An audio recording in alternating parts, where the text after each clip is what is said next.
ಶ್ರೀಗುರುಭ್ಯೋ ನಮಃ. ಹರಿ ಓಂ. ಪ್ರಾಣಾದೇರೀಶಿತಾರಂ ಪರಮಸುಖನಿಧಿಂ ಸರ್ವದೋಷವ್ಯಪೇತಂ ಸರ್ವಾಂತಸ್ಥಂ ಸುಪೂರ್ಣಂ ಪ್ರಕೃತಿಪತಿಮಜಂ ಸರ್ವಬಾಹ್ಯಂ ಸುನಿತ್ಯಂ ಸರ್ವಜ್ಞಂ ಸರ್ವಶಕ್ತಿಂ ಸುರಮುನಿಮನುಜಾತ್ಯೈಃ ಸದಾ ಸೇವ್ಯಮಾನಂ ವಿಷ್ಣುಂ ವಂದೇ ಸದಾಹಂ ಸಕಲಜಗದನಾದ್ಯಂತ ಮಾನಂದದಂ ತಂ. ಆಚಾರ್ಯರು ಈ ಪ್ರಸಂಗದಲ್ಲಿ ಅಹಂ ಬ್ರಹ್ಮಾಸ್ಮಿ ಎನ್ನುವಂತಹ ಶ್ರುತಿಯ ವಿಮರ್ಶೆಯನ್ನು, ಶ್ರುತಿಯ ವ್ಯಾಖ್ಯಾನವನ್ನು ಮಾಡುವ ಸಂದರ್ಭದಲ್ಲಿ ಬೇರೆ ಬೇರೆ ದರ್ಶನಗಳ ಬೇರೆ ಬೇರೆ ಅಭಿಪ್ರಾಯಗಳನ್ನೆಲ್ಲವನ್ನೂ ಏಕೀಕರಣ ಮಾಡಿ, ಕ್ರೋಢೀಕರಣ ಮಾಡಿ ವಿಮರ್ಶೆ ಮಾಡ್ತಾ ಬರ್ತಿದ್ದಾರೆ. ಅದ್ವೈತ ದರ್ಶನ, ವಿಶಿಷ್ಟಾದ್ವೈತ, ಪ್ರಾಭಾಕರ, ಬೌದ್ಧ, ಜೈನ, ಚಾರ್ವಾಕ ಈ ಎಲ್ಲ ಮತಗಳ ವಿಮರ್ಶೆಯನ್ನು ಮಾಡ್ತಾರೆ. ಎಲ್ಲ ವಿಷಯವನ್ನು ಮಾಡದೇ ಇದ್ದರೂ ಪ್ರಾಸಂಗಿಕವಾಗಿ ಎಷ್ಟು ವಿಷಯಗಳ ಬೇಕೋ ಅಷ್ಟು ವಿಷಯಗಳ ವಿಮರ್ಶೆಯನ್ನು ಮಾಡಿದ್ದಾರೆ. ಅಂದರೆ ಆಚಾರ್ಯರ ಒಟ್ಟಾರೆ ಸರ್ವಮೂಲ ಗ್ರಂಥಗಳಲ್ಲಿ ಈ ಮತಗಳ ವಿಮರ್ಶೆಯು ನಡೆದಿದೆ ಅಂತನ್ನುವುದನ್ನು ತಿಳಿಸಿಕೊಟ್ಟಿದ್ದಾರೆ. ನಾವು ಉಳಿದ ಗ್ರಂಥಗಳನ್ನು ಅಧ್ಯಯನ ಮಾಡಿ ಅವುಗಳ ಬಗ್ಗೆ ಇನ್ನೂ ಹೆಚ್ಚಿನ ಜ್ಞಾನವನ್ನು ತಿಳ್ಕೊಳ್ಬೇಕು. ಇನ್ನೇ ಕೊನೆಯಲ್ಲಿ ನಿಲ್ತಾ ಈ ಪ್ರಸಂಗವನ್ನು ಹೇಳುವಾಗ ಬೌದ್ಧಾದಿ ಆಗಮಗಳು ದುರಾಗಮಗಳು, ಮಹಾಭಾರತವೇ ಮೊದಲಾದವುಗಳು ಸದಾಗಮಗಳು ಅಂತ ಹೇಳಿದ್ರಿ. ಇದನ್ನು ಹೆಂಗೆ ನಿರೂಪಣೆ ಮಾಡುತ್ತೀರಿ ನೀವು? ಇದಕ್ಕೆ ಮಾನದಂಡ ಏನು? ಯಾವುದನ್ನು ಇಟ್ಟುಕೊಂಡು ಇದು ಸದಾಗಮ ಇದು ದುರಾಗಮ ಅಂತ ನಿರ್ಧಾರ ಮಾಡುವುದು? ಅಂದರೆ ಸಾಮಾನ್ಯವಾಗಿ ಬೇರೆ ಕಡೆಗೆಲ್ಲ ಹೇಳುವಾಗ ವಿಷ್ಣು ಸರ್ವೋತ್ತಮತ್ವ, ಪಂಚಭೇದ, ತಾರತಮ್ಯ ಈ ಎಲ್ಲ ವಿಷಯಗಳು ಎಲ್ಲಿ ಬಂದಿವೆಯೋ ಅವು ಸದಾಗಮಗಳು. ಎಲ್ಲಿ ವಿಷ್ಣು ಸರ್ವೋತ್ತಮತ್ವ ಆದ ವಿಷಯಗಳು ಬಂದಿಲ್ಲ ಅವುಗಳನ್ನು ನಾವು ಸದಾಗಮ ಅಂತ ಕರೆಯುವುದಿಲ್ಲ ಅಂತ ಹೀಗೆ ಒಂದು ವ್ಯವಹಾರ ಕೇಳಿದ್ದೇವೆ. ಈ ಬಾರಿ ಆಚಾರ್ಯರು ಅಂದರೆ ಇದೇನು ಭವಿಷ್ಯತ್ ಪರ್ವದ, ಇದರಲ್ಲಿ ಇನ್ನೊಂದು ರೀತಿಯಿಂದಲೂ ಸದಾಗಮಗಳ ದುರಾಗಮಗಳ ವ್ಯವಸ್ಥೆಯನ್ನು ಮಾಡಲಾಗಿದೆ. ಹೇಗೆ ಅಂದರೆ ಕೊನೆ ವಾಕ್ಯ ನಿನ್ನೆ ಓದುವಾಗ ಪ್ರತ್ಯಕ್ಷಾದೇರ್ ವಿರುದ್ಧತ್ವಾತ್ ಸೌಗತಾದ್ಯ ದುರಾಗಮಾಹ ಒಂದು ಅಂಶ ಹೇಳಿದರು ನಿನ್ನೆ. ಕೊನೆಗೆ ಓದ್ತಿದ್ದೆ ನಾವಿದನ್ನು. ಏನು? ಅವರು ತಮ್ಮ ಶಾಸ್ತ್ರಗಳಲ್ಲಿ ಬರೆದುಕೊಂಡಿರುವಂತಹ ಮಾತುಗಳು ಪ್ರತ್ಯಕ್ಷ ಅನುಮಾನ ವೇದಗಳಿಗೆ ವಿರುದ್ಧವಾಗಿವೆ. ಹಾಗೆ ವಿರುದ್ಧವಾದ ಅರ್ಥವನ್ನು ನಿರೂಪಣೆ ಮಾಡುವಂತಹ ಆಗಮಗಳನ್ನು ದುರಾಗಮಗಳು ಎಂದು ಕರೆಯುತ್ತಾರೆ. ಏನೇನು ಬಂದಿತ್ತು ಅಂತಂದರೆ ಜಗತ್ತು ಶೂನ್ಯವಾಗಿದೆ, ಜಗತ್ತು ಕ್ಷಣಿಕವಾಗಿದೆ, ಜ್ಞಾನರೂಪವೇ ಆಗಿಬಿಟ್ಟದ, ಜಗತ್ತು ಭಾವಾಭಾವ ಆಗ್ಯದ, ದೇಹದಿಂದ ಅತಿರಿಕ್ತನಾದ ಆತ್ಮ ಇಲ್ಲ. ಈ ಎಲ್ಲ ವಿಷಯಗಳೇನವ ಇವು ಪ್ರತ್ಯಕ್ಷಕ್ಕೂ ಅನುಮಾನಕ್ಕೂ ವೇದಕ್ಕೂ ವಿರುದ್ಧವಾದದ್ದರಿಂದ ಹೀಗೆ ವಿರುದ್ಧಾರ್ಥ ಪ್ರತಿಪಾದನೆಯನ್ನು ಮಾಡುವಂತಹ ಆಗಮಗಳು ದುರಾಗಮಗಳು ಅಂತ ಕರೆಸಿಕೊಳ್ಳುತ್ತದೆ. ಇದು ಒಂದು ಕ್ರಮ ಆಗಿತ್ತು. ಈಗ ಇನ್ನೊಂದು ಕ್ರಮ ಹೇಳುತ್ತಾರೆ. ಏನು ಅಂದರೆ ಬಹುವಾಗಮ ವಿರೋಧಚ್ಚ ದುಷ್ಟತ್ವಂ ತೇಷು ಸಂಸ್ಥಿತಂ. ಮುಂದಿನ ವಾಕ್ಯ ಬಹಳ ಗಂಭೀರದ, ಬಹಳ ಚಂದದ. ಅಂದರೆ ಬಹು ಆಗಮಗಳ ವಿರೋಧ ಬರ್ತದ ಅನ್ನೋದಕ್ಕೆ ಅವುಗಳಲ್ಲಿ ದುಷ್ಟತ್ವವನ್ನು ಹೇಳ್ತೀವಿ. ಅಂದರೆ ಸಂಖ್ಯಾ ಪ್ರಾಬಲ್ಯದಿಂದ ತಗೊಳ್ತಾ ಇದ್ದಾರೆ. ಈಗ ಡೆಮೋಕ್ರಸಿ, ಯಾರ ಪಕ್ಷದಲ್ಲಿ ಹೆಚ್ಚಿಗೆ ಓಟು ಬಿದ್ದಾವೋ ಅವರನ್ನೇ ಗೌರ್ಮೆಂಟ್ ಮಾಡ್ರಿ ಅಂತ ಕರೆಯುವಂತೆ ಬಹುವಾಗಮ ವಿರೋಧ ಅಂದರೆ ಏನದ, ಒಟ್ಟಾರೆ ಸತ್ಶಾಸ್ತ್ರಗಳು ಅಂತ ಎಷ್ಟವ ಅವುಗಳ ಸಂಖ್ಯೆ ಹೇಳ್ತಾರೆ, ದುಷ್ಟಾಗಮಗಳು ಅಂತೇನವ ಅವುಗಳ ಸಂಖ್ಯೆ ಹೇಳ್ತಾರೆ ಆಚಾರ್ಯರು. ಅಂದರೆ ಈ ಭವಿಷ್ಯತ್ ಪರ್ವದಲ್ಲಿ ಎರಡರ ಸಂಖ್ಯೆಯನ್ನು ನೋಡಿದಾಗ ಬಹು ಆಗಮಗಳು ಯಾವ ಪಕ್ಷದಲ್ಲಿವೆಯೋ ಅವುಗಳ ವಿರೋಧ ಇನ್ನು ಉಳಿದ ಆಗಮಗಳಿಗೆ ಬರ್ತಾ ಇದ್ದರಿಂದ ಅವರನ್ನೇನು ಮಾಡಬೇಕು? ದುರಾಗಮವೆಂದು ಕರೆಯಬೇಕು. ನೇರವಾಗಿ ಗೌರ್ಮೆಂಟ್ ಫಾರ್ಮ್ ಆಗೋ ಹಂಗೆ ಯಾರಿಗೆ ಹೆಚ್ಚು ಸೀಟ್ ಬಂದಾವ ಅವರೇ ಸರ್ಕಾರವನ್ನು ಚಲಾಯಿಸೋದು, ಕಡಿಮೆ ಸೀಟ್ ಬಂದವರು ಪ್ರತಿಪಕ್ಷದಲ್ಲಿ ಕೊಡೋದು ಅಂತಿದ್ದಂತೆ ವ್ಯವಸ್ಥೆಯನ್ನು ಮಾಡಲಿಕ್ಕತ್ತಾರೆ.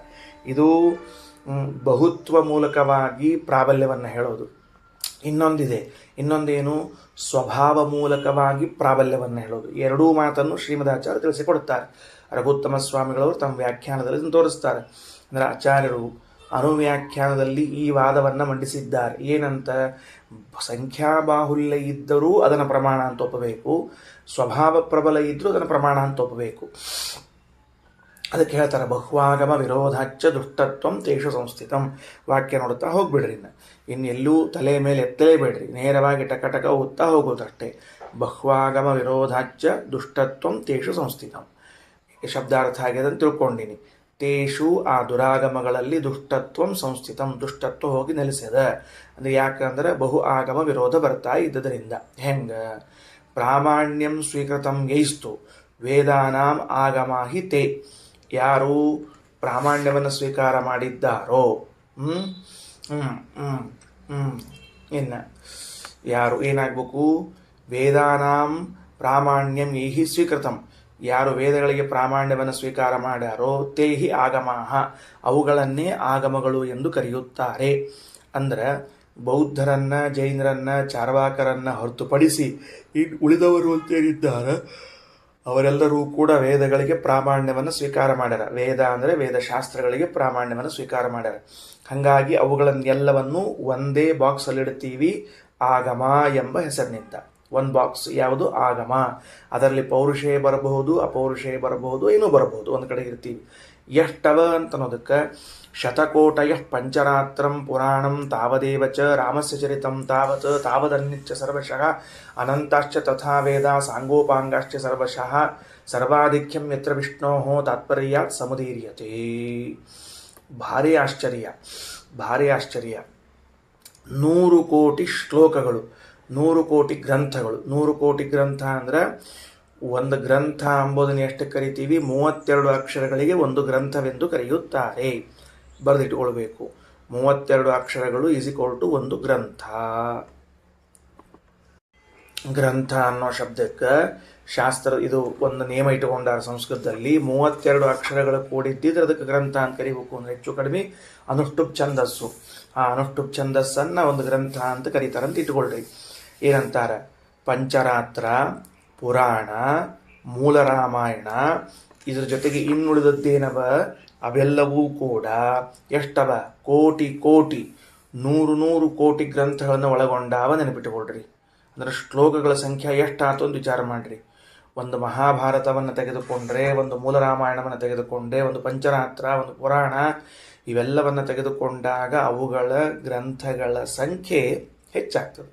ಗ್ರಂಥಗಳ ಸಂಖ್ಯೆ ಅಂದ್ರೇನು? 32 ಅಕ್ಷರಗಳು ಒಂದು ಗ್ರಂಥ. ಇದು ಬೆಳಕೋತ ಹೋಗ್ತದೆ.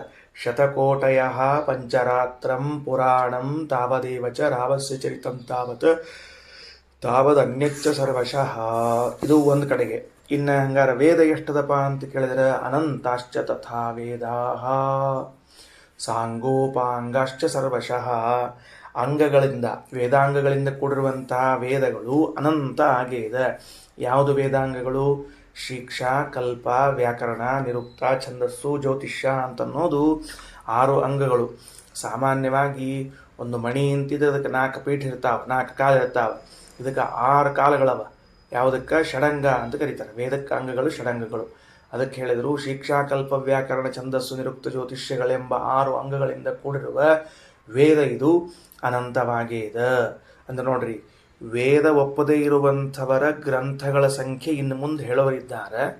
ವೇದ ಒಪ್ಪುವರ ಗ್ರಂಥಗಳ ಸಂಖ್ಯೆ ಎಷ್ಟದ? ವೇದಗಳಂದ್ರೂ ಅನಂತ. ಉಳಿದ ಪೌರುಷಯಾಗಮಗಳು ಕೋಟಿ ಕೋಟಿ, 100 ಕೋಟಿ, 100 ಕೋಟಿ. ಸುಮ್ಮನೆ ಇಟ್ಕೊಳ್ರಿ, ಶತಕೋಟಿ ಅಂತ ಹೇಳ್ಯಾರ. 100 ಕೋಟಿ ಶ್ಲೋಕಗಳು ಅಂತ ಇಟ್ಕೊಂಡ್ಬಿಡ್ರಿ ಸಾಕು.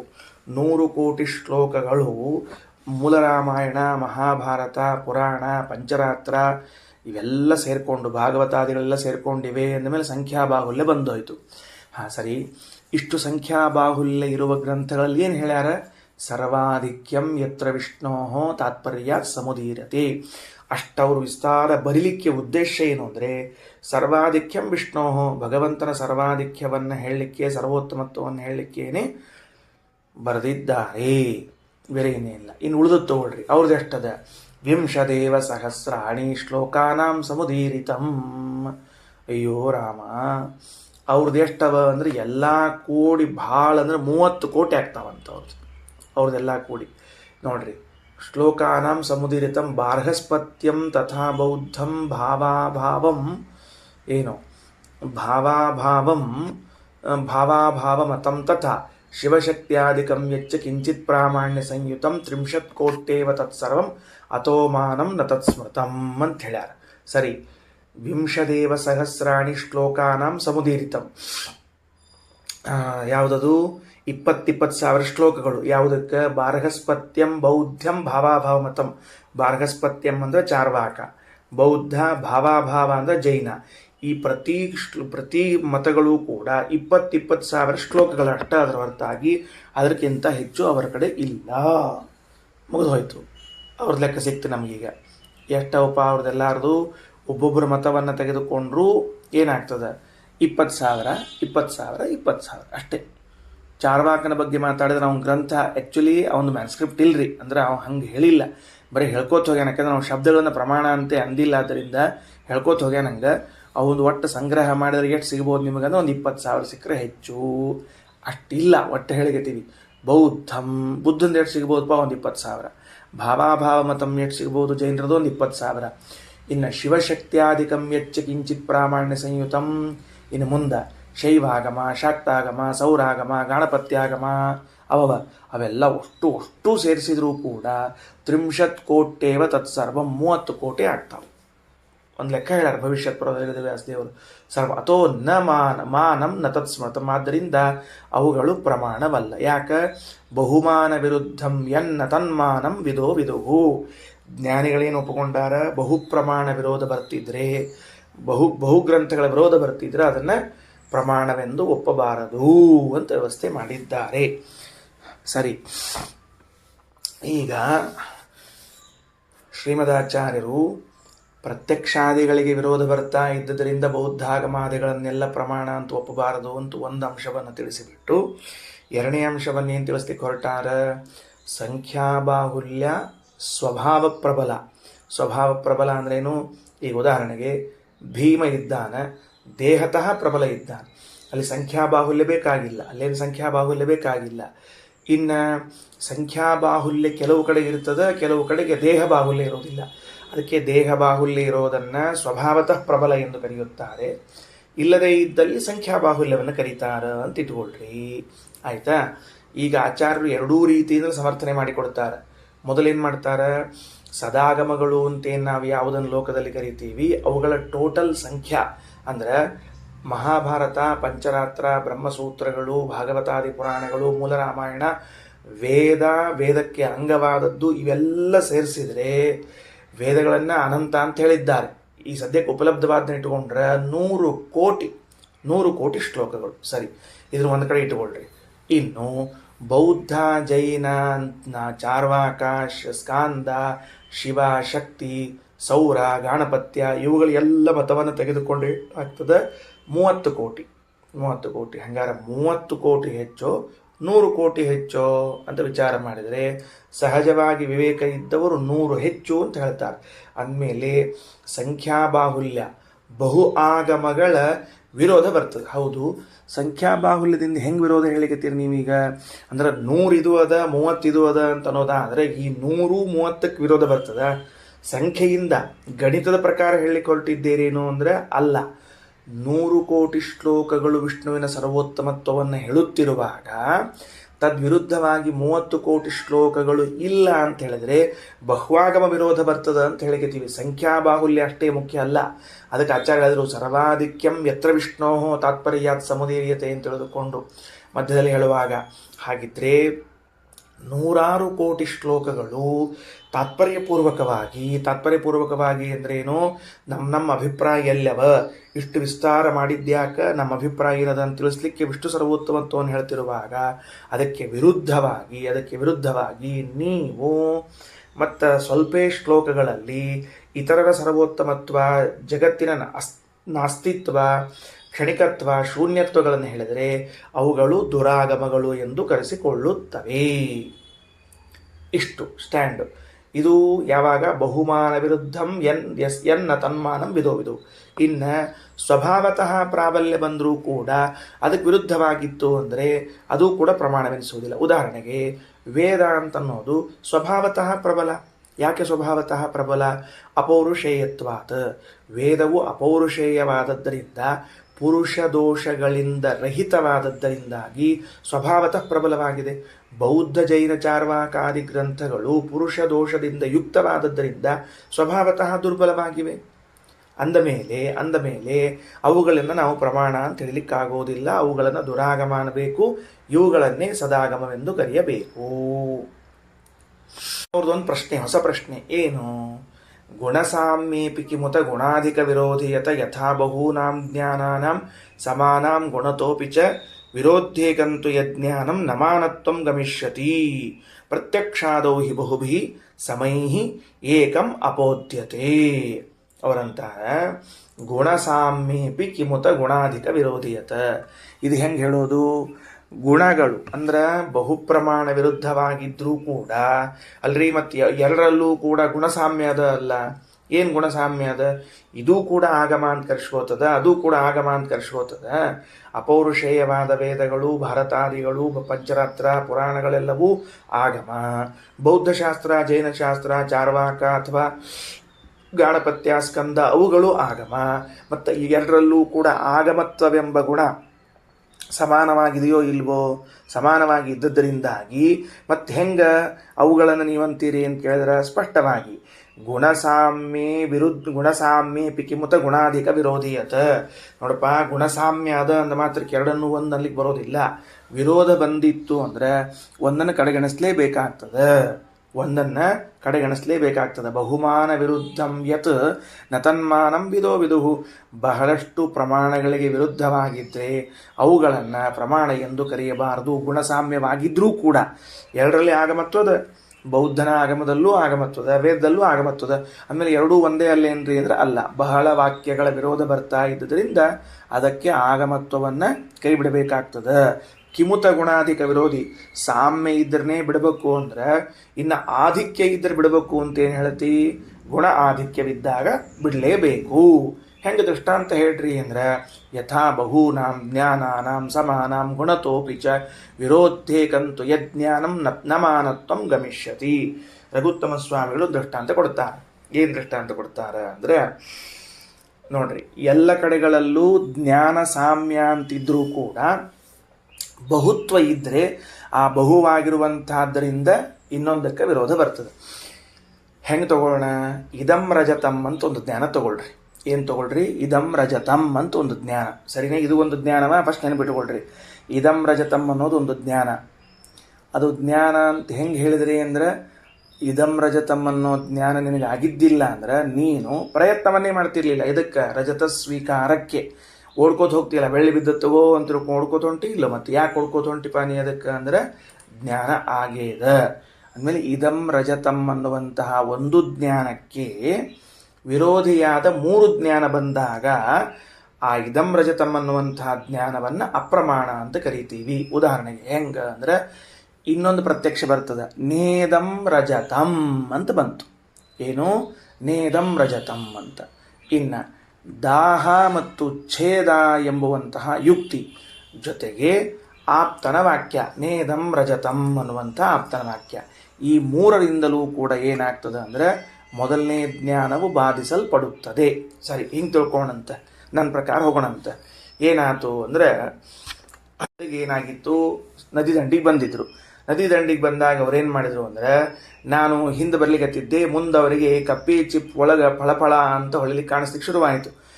ಬೆಳ್ಳಿ ಬಿದ್ದದ, ಏನೋ ಒಂದು ಬೆಳ್ಳಿ ಸಿಕ್ಕದ, ಆಚಾರಿ ದಾನ ಕೊಟ್ರಾತು ಅಂತ ತಿಳ್ಕೊಂಡು ಪಾಪ ಹೊಡ್ಕೋತ ಹೋದ್ರು. ಅವ್ರೇನು ತಾವು ಸ್ವಂತ ತಗೋಬೇಕು ಅಂತೇನಿಲ್ಲ. ಆಚಾರಿ ದಾನ ಕೊಟ್ರಾತು ಅಂತ ಹಿಂಗೆ ಹೋದರು. ದಾನ ಕೊಡಬೇಕು ಅಂತ ಹೊಂಟ್ರು ಅವರು. ದಾನ ಕೊಡಬೇಕು ಅಂತ ಹೊಂಟು ಕೂಡಲೇ ನಾ ಕೂಗಿ ಹೇಳಿದೆ, ಗುಡಿಯವರ ಅದು ಬೆಳ್ಳಿ ಅಲ್ಲ ಅಂತ ಹೇಳಿದೆ. ಆಮೇಲೆ ಅಷ್ಟೊತ್ತಿಗೆ ಅವ್ರ ಹತ್ರ ಹೋಗ್ಬಿಟ್ಟಿದ್ರು. ಅಯ್ಯ ಕಪ್ಪೆ ಚಿಪ್ಪೇನಿದು ಅಂತ ಅನ್ಕೊಂಡ್ರು. ಆಮೇಲೆ ನನ್ನ ಮಾತು ಒಂದು ಹೋಗಿತ್ತು, ಅವ್ರದ್ದು ಕೇಳಿಸ್ತು. ಮುಂದಿಂದೇನಪ್ಪ ಅಂದ್ರೆ, ಒಂದು ವೇಳೆ ಇದು ಬೆಳ್ಳಿ ಆಗಿದ್ರೆ ಹೆಂಗೆ ಖರೇ ಬೆಳ್ಳಿನ ಅದನ್ನು ಅಕ್ಕ ಸಾಲಿಗರು ಬೆಂಕಿಯೊಳಗೆ ಹಾಕಿ ಕರಗಿಸಿ ಕತ್ತರಿಸಿ ಆಭರಣಗಳನ್ನು ಮಾಡ್ತಾರೆ, ಹಂಗೆ ಮಾಡ್ಲಿಕ್ಕೆ ಬರ್ತಿತ್ತು. ಇದಾದರೂ ಬರೋದಿಲ್ಲ. ಅಂದಮೇಲೆ ಹತ್ತಿರ ಹೋಗಿ ನೋಡಿದ್ರು, ನೇದಂ ರಜತಂ ಅನ್ನೋದು ಪ್ರತ್ಯಕ್ಷ ಬಂತು. ನಾನು ದೂರದಿಂದ ಕೂಗಿ ಹೇಳಿದೆ ಅದು ಬೆಳ್ಳಿ ಅಲ್ಲ ಅಂತ ಆಪ್ತವಾಕ್ಯ. ಮೂರನೇದು ಯುಕ್ತಿ ಬಂತು. ಒಂದು ವೇಳೆ ಇದು ಬೆಳ್ಳಿ ಆಗಿದ್ರೆ ಕತ್ತರಿಸಿ ಸುಟ್ಟು ಆಭರಣವನ್ನು ಮಾಡ್ಲಿಕ್ಕೆ ಬರ್ತಿತ್ತು ಅಂತ. ಮೂರೂ ವಿರುದ್ಧವಾದದ್ದರಿಂದ, ಮೂರಕ್ಕೆ ವಿರುದ್ಧವಾದದ್ದರಿಂದ ಮೊದಲನೇದು ಇದಂ ರಜತಂ ಅನ್ನೋ ಜ್ಞಾನ ಏನಾಯಿತು? ಅಪ್ರಮಾಣವಾಯಿತು. ಹೌದಾ? ಅಂದ ಮೇಲೆ ಗುಣಸಾಮ್ಯ. ಏನು ಗುಣಸಾಮ್ಯ? ಇದಂ ರಜತಂ ಅನ್ನುವಂತಹ ಜ್ಞಾನದಲ್ಲೂ ಜ್ಞಾನತ್ವವೆಂಬ ಗುಣ ಅದ. ನೇದಂ ರಜತಂ ದಾಹಚ್ಛೇದಕ ರಹಿತತ್ವಾತ್ ಅನ್ನುವ ಮೂರೂ ಜ್ಞಾನಗಳಲ್ಲೂ ಜ್ಞಾನತ್ವ ಅದ. ಎರಡು ಕಡೆಗಳಲ್ಲೂ ಜ್ಞಾನತ್ವ ಇದ್ರೂ ಕೂಡ ಬಹುಮಾನ ವಿರೋಧ, ಬಹಳ ಜ್ಞಾನಗಳ ವಿರೋಧ ಬರ್ತಾ ಇದ್ದರಿಂದ ಇದಂ ರಜತಂ ಅನ್ನುವಂತಹ ಜ್ಞಾನವನ್ನು ಅಪ್ರಮಾಣ ಅಂತ ಹೆಂಗಂತೀವೋ ಹಂಗ ಸಂಖ್ಯಾಬಾಹುಲ್ಯವಿರುವಂತಹ ಬಹ್ವಾಗಮಗಳ ವಿರೋಧ ಬರ್ತಾ ಇದ್ರಿಂದ ಬೌದ್ಧ ಜೈನ ನಾಸ್ತಿಕ ಮತಗಳನ್ನು ಅಪ್ರಮಾಣ, ದುರಾಗಮಗಳು ಎಂದು ಕರೆಯಬೇಕು. ಇದನ್ನೇ ಇನ್ನೊಂದು ಬಾರಿ ತಿಳ್ಕೋಣಂತ. ಏನು ತಿಳ್ಕೊಂಡು ಇನ್ನೊಂದು ಸರ್ತಿ ಅಂದರೆ, ಒಂದು ಮತ್ತು ಅನೇಕ, ಒಂದು ಮತ್ತು ಅನೇಕ, ಒಂದಕ್ಕೆ ಅನೇಕದ ವಿರೋಧ ಬರ್ತಿದ್ರೆ ಆ ಒಂದನ್ನು ಅಪ್ರಮಾಣವೆಂದು ಕರೆಯುತ್ತಾರೆ. ಅದರೊಳಗೆ ಏನು ಪ್ರಶ್ನೆ ಬರಬಹುದು? ಈ ಒಂದು ಗುಣದಿಂದ ಬೇರೆಯಾಗಿದ್ದು ಇನ್ನು ಅನೇಕ ಗುಣದಿಂದ ಸಮಾನವಾಗಿದ್ದರೆ ಪರಸ್ಪರವಾಗಿ ವಿರೋಧ ಹೇಳೋದು ಹೆಂಗ ಅಂದ್ರೆ, ಇಲ್ಲ, ಇದಕ್ಕೂ ಅದೇ ಗುಣ ಅದ, ಇನ್ನುಳಿದದ್ದಕ್ಕೂ ಅದೇ ಗುಣ ಅದ. ಹಿಂಗಿರುವಾಗಲೂ ಬಹುಸಂಖ್ಯೆಯ ವಿರೋಧ ಬಂದಾಗ ಅಲ್ಪಸಂಖ್ಯೆಯನ್ನು ಹೊರಗಿಡುತ್ತೇವೆ, ಅಪ್ರಮಾಣವೆಂದು ಕರೆಯುತ್ತೇವೆ. ಉದಾಹರಣೆಗೆ ಹೆಂಗೆ ತಗೋಣ ಅಂತಂದ್ರೆ, ಈಗ ವಿಮಥಂ ಮಿಥ್ಯಾ ದೃಶ್ಯತ್ವಾತ್ ಅಂತ ಒಂದು ಅನುಮಾನ ಮಾಡಿದೆ ಅಂತ ಇಟ್ಕೊಳ್ರಿ. ನಾನು ಏನು ಮಾಡಿದೆ? ವಿಮತಂ ಮಿಥ್ಯಾ ದೃಶ್ಯತ್ವಾತ್. ವಿಮತಂ ಅಂದ್ರೆ ಜಗತ್ತು. ವಿಮತಂ ಅನ್ನೋ ಶಬ್ದಕ್ಕೆ ಜಗತ್ತು ಅಂತ ಅರ್ಥ ಅಲ್ಲ. ವಿವಾದಕ್ಕೆ ವಿಷಯವಾದ ಜಗತ್ತು. ಸತ್ಯನೋ ಮಿಥ್ಯೆಯೋ ಅಂತ ವಿವಾದಕ್ಕೆ ಆಸ್ಪದವಾಗಿರುವಂಥ ಈ ಜಗತ್ತು ಮಿಥ್ಯಾ, ಸುಳ್ಳಾಗಿದೆ. ಯಾಕ? ದೃಶ್ಯತ್ವಾತ್, ಜ್ಞಾನಕ್ಕೆ ವಿಷಯವಾದದ್ದರಿಂದ. ದೃಶ್ಯತ್ವಾತ್ ಅಂದ್ರೆ ಬರೀ ಕಣ್ಣಿಗೆ ಕಾಣಿಸೋದ್ರಿಂದ ಅಂತ ಅರ್ಥ ಅಲ್ಲ, ಜ್ಞಾನಕ್ಕೆ ವಿಷಯವಾದದ್ದರಿಂದ ಅಂತ. ಸರಿ, ಈ ಅನುಮಾನವನ್ನು ನಾವು ಅಪ್ರಮಾಣ ಅಂತ ಮಾಡಬೇಕಾಗಿದೆ ಅಂತ ಇಟ್ಕೊಳ್ರಿ. ಹೆಂಗೆ ಮಾಡ್ತೀರಿ ಈ ಅನುಮಾನವನ್ನು ಅಪ್ರಮಾಣ ಅಂತ? ಹೆಂಗೆ ಮಾಡ್ತೀರಿ ಅಂದ್ರೆ, ಘಟಃ ಸನ್ ಅಂತ ಒಂದು ಪ್ರತ್ಯಕ್ಷ ಬರ್ತದೆ ನನಗೇನು ಬರ್ತದೆ? ಘಟಃ ಸನ್, ಘಟವು ಇದೆ. ಘಟವು ಇದೆ ಅಂದ್ರು, ಘಟಃ ಸನ್ ಅಂದ್ರು ಒಂದೇ ಅರ್ಥ. ಎದುರಿಗೆ ಒಂದು ಘಟ ನೋಡ್ತಿದ್ದೀನಿ, ಘಟಃ ಸನ್ ಅಂತ ಪ್ರತೀತಿ ಬರ್ಲಿಕ್ಕತ್ತದ. ಹಾಗಾದರೆ ಜಗತ್ತು ಮಿಥ್ಯಾ ಅಂತ ಹೇಳುವ ಅನುಮಾನಕ್ಕೆ ಘಟಃ ಸನ್ ಅನ್ನುವಂತಹ ಪ್ರತ್ಯಕ್ಷದ ವಿರೋಧ ಬರ್ತದೆ. ಒಂದು. ಎರಡನೇದ್ದು ಏನು? ವಿಮತಂ ಸತ್ಯಂ ಪ್ರಮಾಣ ದೃಷ್ಟತ್ವಾತ್. ಇದೆಲ್ಲ ರಘುತ್ತಮ ಸ್ವಾಮಿಗಳು ಹೇಳಿದ್ದು. ವಿಮತಂ ಜಗತ್ತು ಸತ್ಯವಾಗಿದೆ. ಯಾಕ? ಪ್ರಮಾಣಗಳಿಂದ ಸಿದ್ಧವಾಗಿರುವುದರಿಂದ, ಪ್ರಮಾಣಕ್ಕೆ ವಿಷಯವಾಗಿರುವುದರಿಂದ. ಇನ್ನು ಮೂರನೇದ್ದು ವೇದವಾಕ್ಯ. ವಿಶ್ವಂ ಸತ್ಯಂ ಯಚ್ಚಿಕೇತ ಮಘವ ಅನ್ನುವಂತಹ ಒಂದು ವೇದವಾಕ್ಯ ಅದ. ಅಂದ ಮೇಲೆ ವಿಶ್ವಂ ಸತ್ಯಂ ಎನ್ನುವ ವೇದವಾಕ್ಯವು ವಿಶ್ವಂ ಸತ್ಯಂ ಪ್ರಮಾಣ ದೃಷ್ಟತ್ವಾತ್ ಅನ್ನುವಂತಹದ್ದು, ಘಟಃ ಸನ್ ಅನ್ನುವಂತಹ ಪ್ರತ್ಯಕ್ಷವು, ಈ ಮೂರರ ವಿರೋಧ ಯಾವುದಕ್ಕೆ ಬರ್ತದೆ? ವಿಶ್ವಂ ಮಿಥ್ಯಾ ದೃಶ್ಯತ್ವಾತ್ ಅನ್ನುವಂಥ ಅನುಮಾನಕ್ಕೆ ಬರ್ತದೆ. ಅಂದಮೇಲೆ ಆ ಅನುಮಾನವನ್ನು ಪ್ರಮಾಣ ಅನ್ನಬೇಕು, ಅಪ್ರಮಾಣ ಅನ್ನಬೇಕು ಅಂದ್ರೆ ಅಪ್ರಮಾಣವೆನಬೇಕು. ಯಾಕ? ಮೂರರ ವಿರೋಧ ಬರ್ಲಿಕ್ಕತ್ತದ. ಅಂದ ಮೇಲೆ ಸಂಖ್ಯಾಬಾಹುಲ್ಯದಿಂದ ಮತ್ತು ಸಂಖ್ಯಾ ಅಲ್ಪತ್ವಕ್ಕೆ ವಿರೋಧ ಬರ್ತದೆ ಯಾವಾಗ ಗುಣ ಎಂಬುದು ಸಮಾನವಾಗಿದ್ದರು. ಏನು ಗುಣ ಸಮಾನ ಅದ? ವಿಮತಂ ಮಿಥ್ಯಾ ಎಂಬ ಅನುಮಾನದಿಂದಲೂ ಜ್ಞಾನ ಹುಡುತ್ತದೆ, ವಿಮತಂ ಸತ್ಯಂ ಎಂಬುದರಿಂದ ಜ್ಞಾನ ಹುಡುತ್ತದೆ, ಆಮೇಲೆ ಘಟಸನ್ ಎಂಬುದರಿಂದ ಜ್ಞಾನ ಬರ್ತದೆ, ವಿಶ್ವಂ ಸತ್ಯಂ ಎಂಬುದರಿಂದ ಜ್ಞಾನ ಬರ್ತದೆ. ನಾಲ್ಕರಲ್ಲೂ ಕೂಡ ಜ್ಞಾನಪ್ರದತ್ವವೆಂಬುವಂತಹ ಸಮಾನ ಅಂಶ ಇದ್ದರೂ ಮೂರರಿಂದ ಒಂದಕ್ಕೆ ವಿರೋಧ ಅನ್ನೋದು ಬಂದೇ ಬರ್ತದೆ. ಅದನ್ನು ಅಪ್ರಮಾಣ ಅಂತ ಕರಿತೀವಿ. ಹೆಂಗೋ ಹಂಗ ಇದಂ ರಜತಂ ಅಂತ ಜ್ಞಾನ ಬಂತು. ಯಾರಿಗೆ ಬಂತು ಅಂದ್ರೆ, ಇದಂ ರಜತಂ ಅಂತ ಜ್ಞಾನ ಬಂತು.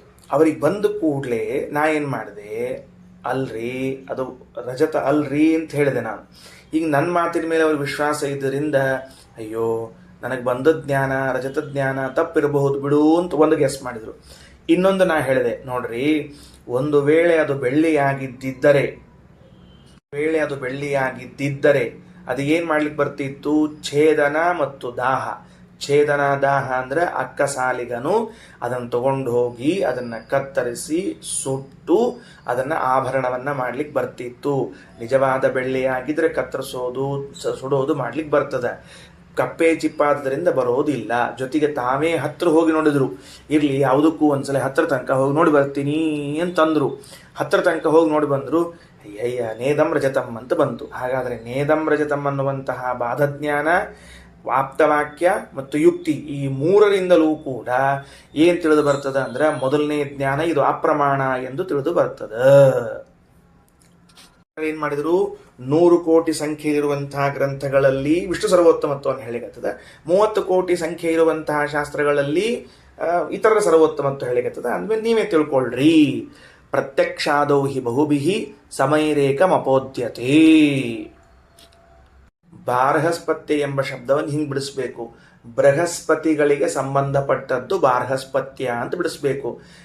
ನಾಸ್ತಿಕ ಮತವನ್ನ ಪ್ರಾರಂಭ ಮಾಡಿದ ಆಚಾರ್ಯರು ಬೃಹಸ್ಪತ್ಯಾಚಾರ್ಯರು. ಅವರೇ ಮೊಟ್ಟ ಮೊದಲು ನಾಸ್ತಿಕ ಮತವನ್ನು ಪ್ರಾರಂಭ ಮಾಡಿದವರು. ಅದಕ್ಕೊಂದು ಕಾರಣದ ಹರಿವಂಶದಲ್ಲಿ ಅದಕ್ಕೊಂದು ದೊಡ್ಡ ಇತಿಹಾಸವನ್ನು ಹೇಳಿದ. ಆದ್ದರಿಂದ ಬೃಹಸ್ಪತ್ಯಾಚಾರ್ಯರು ಮೊಟ್ಟ ಮೊದಲ ಬಾರಿ ಜಗತ್ನಲ್ಲಿ ಚಾರ್ವಾಕ ಮತವನ್ನು ಇಂಟ್ರೊಡ್ಯೂಸ್ ಮಾಡಿದವರು, ನಾಸ್ತಿಕ ಮತವನ್ನು ಇಂಟ್ರೊಡ್ಯೂಸ್ ಮಾಡಿದವರು. ಆದ್ದರಿಂದ ಬಾರ್ಹಸ್ಪತ್ಯ ಮತ ಅಂತ ಅದಕ್ಕೆ ಹೆಸರದ. ಅವರಿಂದ ಮುಂದೆ ಬೆಳ್ಕೊಂಡು ಬಂತು ಅಷ್ಟೇ. ತಸ್ಮಾತ್ ವೇದಾಹ ಪ್ರಮಾಣಂ ಸ್ಯುಹು ಬಾಹುಲ್ಯಾದೇವ ಕಿಂ ಪುನಃ. ಅಂದಮೇಲೆ ವೇದಗಳಂತರೂ ಪ್ರಮಾಣವಾಗ್ತಾವ. ಯಾಕ? ಬಾಹುಲ್ಯಾತ್. ಕಿಂ ಪುನಃ ಅದೋಷತ್ವಾತ್ ಗುಣಾಚ್ಚೈವ ಬಲವತ್ ಕಾರ್ಯ ಸಾಧನಾತ್. ಎಷ್ಟು ಹೇತುಗಳನ್ನು ಕೊಡಬೇಕು. ವೇದಗಳು ಪ್ರಮಾಣವೆನಿಸಿವೆ ಎಂಬುದಕ್ಕೆ ಸಂಖ್ಯಾಬಾಹುಲ್ಯ 1, ಅದೋಷತ್ವಾತ್ ನಂಬರ್ 2, ದೋಷಗಳೇ ಇಲ್ಲ. ಗುಣಾಚ್ಚೈವ ವಿಷ್ಣು ಸರ್ವೋತ್ತಮತ್ವ ಎಂಬ ಗುಣವನ್ನು ಹೇಳಿಕೊಡುವಂತಹದ್ದು. ಬಲವತ್ ಬಲಿಷ್ಠವಾಗ್ಯದ. ಕಾರ್ಯ ಸಾಧನಾತ್. ಯಾಕ? ಕಾರ್ಯ ಸಾಧನ ಮಾಡಿಕೊಡುವ ಮೂಲಕ ಬಲಿಷ್ಠ ಆಗ್ಯದ. ಅಂದ್ರೆ ನಾವು ಏನಾದರೂ ಜಪತಪಾನುಷ್ಠಾನವನ್ನು ಮಾಡಿಕೊಂಡ್ರೆ ಅದರಿಂದ ಕಾರ್ಯ ಸಾಧನೆಯಾಗಿರುವಂತಹದ್ದು ಕಂಡು ಬಂದದ. ಪ್ರಬಲವಾದ ಕಾರ್ಯ ಸಾಧಕವಾಗ್ಯದ. ಮತ್ತೇನದ? ವೇದೋಕ್ತ ಕರ್ಮಯುಕ್ತಾನಾಂ ತಥಾ ಸಿದ್ಧಿಮತಾಮಪಿ. ಇನ್ನೊಂದು ಸ್ವಾರಸ್ಯ ಹೇಳ್ತಾರೆ. ಅಂದರೆ ಸಂಖ್ಯಾಬಾಹುಲ್ಯದಿಂದ ಪ್ರಮಾಣವೆನಿಸೆಯದ, ದೋಷರಹಿತವಾದಿಂದ ಪ್ರಮಾಣವೆನಿಸೆಯದ, ವಿಷ್ಣು ಸರ್ವೋತ್ತಮತ್ವವೆಂಬ ಗುಣವನ್ನು ಹೇಳುವುದರಿಂದ ಪ್ರಮಾಣವೆನಿಸೆಯದ, ಬಲವತ್ ಕಾರ್ಯ ಸಾಧನಾತ್ ದೃಢವಾಗಿ ಕಾರ್ಯ ಸಾಧನವನ್ನು ಮಾಡಿಕೊಡ್ತದಾದ್ರಿಂದ ಪ್ರಮಾಣವೆನಿಸೆಯದ. ಅಷ್ಟೇ ಅಲ್ಲ, ಒಂದೊಮ್ಮೆ ವೇದೋಕ್ತ ಕರ್ಮಾನುಷ್ಠಾನ ಮಾಡುವಂತಹ ವ್ಯಕ್ತಿಗಳಿಗೆ ಬೌದ್ಧಾದಿಗಳು ಆಭಿಚಾರಿಕ ವಿದ್ಯೆಯನ್ನು ಪ್ರಯೋಗ ಮಾಡಿದಾಗ ಅದು ಏನೂ ಆಗಿಲ್ಲ, ಫೇಲ್ ಆಗಿದ್ದ ಕಂಡದ ಅಂತ ಶ್ರೀಮದಾಚಾರ್ಯ ಇದನ್ನೂ ಪ್ರಮಾಣವನ್ನಾಗಿ ಕೊಡುವಂತಾರೆ. ಏನು ಅಂದ್ರೆ ಯಾಕೆ ಹೇಳಿದ್ರು ಅಂದ್ರೆ ಶ್ರೀಮದಾಚಾರ್ಯ ಕಾಲಕ್ಕೆ ಹಿಂಗಾತ್ರಿ. ಆಚಾರ್ಯರ ಮೇಲೇನೆ ಒಬ್ಬ ವ್ಯಕ್ತಿ ಆಭಿಚಾರಿಕ ಪ್ರಯೋಗ ಮಾಡಬೇಕು ಅಂತ ಬಂದಿದ್ದ, ಫೇಲ್ ಆಗೋಯ್ತು, ಏನಾಗಲಿಲ್ಲ. ಪ್ರಹ್ಲಾದರಾಜರಂಥವ್ರ ಮೇಲೆ ದೈತ್ಯರು ಆಭಿಚಾರಿಕ ಪ್ರಯೋಗ ಮಾಡಬೇಕು, ಮಂತ್ರ ಮಾಟ ಮದ್ದು ಮಾಡಬೇಕು ಅಂದ್ರೆ ಫೇಲ್ ಆಗೋಯ್ತು. ಅದಕ್ಕಂತಾರ ಕೆಳಗೆ ವಾಕ್ಯ ನೋಡ್ರಿ, ವೇದೋಕ್ತ ಕರ್ಮಯುಕ್ತಾನಾಂ, ವೇದದಲ್ಲಿ ಹೇಳಿದಂತಹ ಕರ್ಮಗಳನ್ನು ಮಾಡುವಂಥವರಿಗೆ, ತಥಾ ಸಿದ್ಧಿಮತಾಮಪಿ, ಆ ತರಹದ ಸಿದ್ಧಿ ಉಳ್ಳಂಥವರಿಗೆ, ವೇದವಾಕ್ಯ ಕ್ರಿಯಾಯೋಗಾತ, ವೇದವಾಕ್ಯರಾದ ಜೈನರು ಬೌದ್ಧರು ಮೊದಲಾದವರು ಯಾರಾದರೂ ಆಭಿಚಾರಿಕ ಮಾಡಿದರೆ ನ ಬಾಧ ಕ್ವಾಪಿ ದೃಶ್ಯತೆ, ಅವರಿಗೇನೂ ಬಾಧಿಸುವುದಿಲ್ಲ. ವೇದೋಕ್ತ ಕರ್ಮ ಸಿದ್ಧಾನಾಂ ನಾಬಾಧ್ಯಂ ದೃಶ್ಯತೆ ಕ್ವಚಿತ್. ವೇದೋಕ್ತಿ ಸಿದ್ಧಿ ಉಳ್ಳವರಿಗೆ ನಾಬಾಧ್ಯಂ, ಅವರೇನಾದರೂ ಮಾಡಿದ್ರೆ ಅದು ನಾಬಾಧ್ಯಂ ಬಾಧಿಸಿಬಿಡ್ತದೆ. ಅಬಾಧ್ಯಂನ ಬಾಧ್ಯಮೇವ, ಅಂದರೆ ಇವರು ವರ್ಷಾಪಾದಿಗಳನ್ನು ಕೊಟ್ಟರೆ ಅತ್ಯವಶ್ಯವಾಗಿ ಆಗೇ ಆಗ್ತದೆ ಅಂತ ತಿಳ್ಕೊಳ್ರಿ. ಅರ್ಥ ಆಯ್ತಿಲ್ಲೋ? ವೇದೋಕ್ತ ಕರ್ಮ ಸಿದ್ಧಾನಾಂ ನಾಬಾಧ್ಯಂ ದೃಶ್ಯತೆ ಕ್ವಚಿತ್ ಅನ್ನೋಲೆ ನಾಬಾಧ್ಯಂ ಅಂದರೆ ಅಸಾಧ್ಯವಾದದ್ದು ಇಲ್ಲ. ಈಗ ವಸಿಷ್ಠ ವಿಶ್ವಾಮಿತ್ರಾದಿಗಳು ವೇದೋಕ್ತವಾದ ಕರ್ಮವನ್ನು ಮಾಡ್ತಾರೆ, ಅವರಿಗೆ ಅಸಾಧ್ಯವಾದದ್ದು ಅಂತ ಯಾವುದಾದ್ರೂ ಇದೆಯಾ? ಇಲ್ಲ. ಯಾಕೆ? ಒಂದು ಹೊಸ ಸ್ವರ್ಗವನ್ನು ಸೃಷ್ಟಿ ಮಾಡಿ ತೋರಿಸಿದ್ರು ವಿಶ್ವಾಮಿತ್ರರಂಥವರು, ಅಸಾಧ್ಯವಾದದ್ದು ಎಲ್ಲದ. ಅಂದಮೇಲೆ ವೇದೋಕ್ತ ಕರ್ಮಾನುಷ್ಠಾನ ಮಾಡುವಂಥವರು ವರಶಾಪಾದಿಗಳನ್ನು ಕೊಟ್ಟಾಗ ಆದದ್ದು ಕಂಡದ. ವೇದೋಕ್ತ ಕರ್ಮಾನುಷ್ಠಾನ ಮಾಡುವವರಿಗೆ ಫಲ ಸಿಕ್ಕದ. ವೇದೋಕ್ತ ಕರ್ಮಾನುಷ್ಠಾನ ಮಾಡುವಂಥವರಿಗೆ ಪ್ರತಿಯಾಗಿ ಆಭಿಚಾರಿಕ ಮಾಡಿದರೆ ಏನೂ ಆಗಿಲ್ಲ. ಇಷ್ಟರ ಮೇಲೆ ತಿಳ್ಕೊಳ್ರಿ ಯಾವುದು ಪ್ರಮಾಣ ಯಾವುದಲ್ಲ ಅಂತ ತಿಳ್ಕೊಳ್ರಿ. ಅಸಾಧ್ಯಂ ವಾ ತಥೋ ವೇದಾಹ ಪ್ರಾಮಾಣ್ಯಂ ನಿಶ್ಚಯಾತ್ ಗತಾಹ. ಇವೆಲ್ಲ ನಿಶ್ಚಯದಿಂದಲೂ ಕೂಡ ಏನಾಗಿದೆ, ವೇದಗಳು ಪ್ರಮಾಣವೆಂದು ತಿಳಿಯಬಹುದು. ಇವೆಲ್ಲವನ್ನು ನೋಡಿದಾಗಲೂ ವೇದಗಳು ಪ್ರಮಾಣ ಎಂದು ತಿಳಿಯಲ್ಪಡ್ತದೆ. ಶ್ರೀಕೃಷ್ಣಾರ್ಪಣಮಸ್ತು.